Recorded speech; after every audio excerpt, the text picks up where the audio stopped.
Sinemera cyane abantu bapromoting ingabire. Ujya umuntu afise ingabire, pastor ngo mu ikibanza ngo afise ingabire. Reka nakubwira ikintu kimwe, hari abantu benshi bafise ingabire bapfuye atakintu na kimwe gikomeye bashitse ko kandi bafise ingabire. Hari abantu ingabire zabo zipfira ko kuko babuze discipline ya kompanya ingabire. Rero urashobora kuba ufise ingabire ariko ingabire ndayite umutahe. Mbega ingabire rero ishizwe mu bikorwa. Mbega ingabire itanguye kuzana success, ujera gute success? Mbega ingabire itanguye kuzana amafaranga, ujera gute amafaranga? Mbega ingabire itanguye gutuma uravyumva ahantu hose uciye abahungu canke abakobwa bakudiraga kubera uri ikintu ca kanaka canke wacitse umuntu kanaka. Mbega wewe kufise ingabire ikira gukwegera. Mbega ingabire igufasha gute?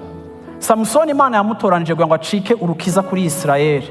Ari umuntu afise umuhamagaro. Abavyeyi batevye kuvyara, Imana ibiyereka incuro zose zibiri bavuga ati uyu mwana wanyu muze mumurere gutya kuko uyu mwana wanyu azocika igitangaza niwe azokiza Israeli akabakiza abansi babo b'Abafilisiti.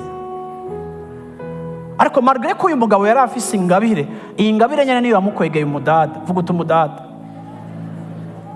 Kandi ingabire imaze kumukwegera uyu mukobwa bakamutuma umukobwa, uravyumva, yaratevye apfa prématurément, apfa tageze, apfa dakoze umugambi Imana yamuhamagariye. Mbega Imana ntiyamuhamagaye, yaramuhamagaye. Mbega Imana ntiyamuhaye ingabire, yaramuhaye ingabire, ariko baramumoye. Vuga uti baramumoye.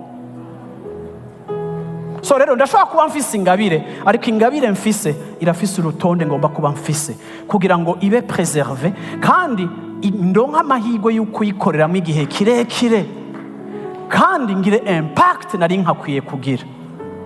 Si kubera Imana. Mpora mbona abantu aza akavuga ngo Mana iyi business wampaye ijambo turi muri 40 jours ndatangura iyi business none irampombanye Mana, none si wowe wampamagaye?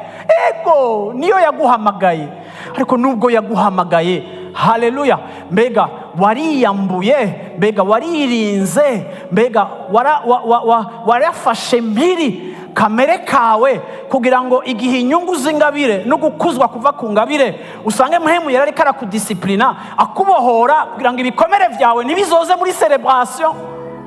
Mbe warubizi yuko Imana iriko iragukuza n'ibikomere navyo ne biza kwinjoyinga iyo croissance yawe no kuza kuryohererwa navyo n'ibikomere biraza kuryohererwa. Success uri kuragira bikaguya ngo vyifate mwuko, hindura ijwi ryawe, hindura huca, hindura abo muvugana, hindura kasanga umuntu ariko arabatransforma ariko babiraba ariko arashika ahantu ho gukuzwa, ariko kuko ariko arakuzwa agwaye mu mutima, ingwara y'umutima iriko impact inyifato yiwe.